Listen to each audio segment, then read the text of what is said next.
So pretty much covered the entire iTunes store. Just a couple more things I wanted to mention.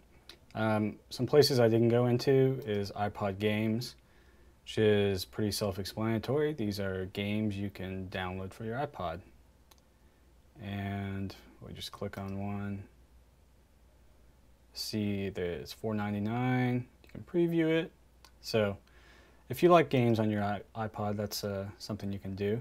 Another section that I didn't cover is the iTunes Latino, and this is just a Latin music section. It's in Spanish for the most part. But one last thing, and I mentioned this before, but I never really showed you how it worked, is the search. And I mean, you can browse in these different sections: movies, TV shows, music videos. Oh, that's one other place I didn't mention is music videos, actually. Very self-explanatory. You can browse in these places, but probably if you know what you're looking for, just go ahead and search it. Don't even worry about trying to find it.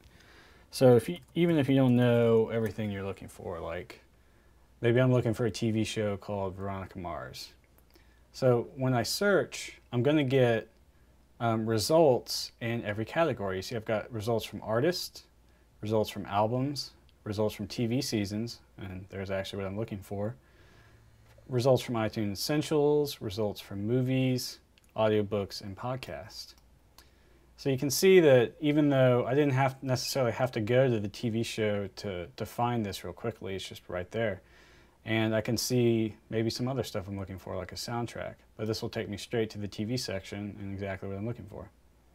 So just be mindful of that and using the search. If I go to TV shows and then search, you can see it's going to come up the exact same way. So that's what I mean. It's not even really necessary to go somewhere and then search there. So that is pretty much the iTunes store, and they've got a lot of great things on there. One thing in conclusion I would say just to remember is that except for iTunes Plus, everything you're buying has DRM, digital rights management, on it, which puts certain restrictions on it. And movies and TV shows are only available in your iTunes and on your iPod after you buy them. But that, in a nutshell, is the iTunes Store.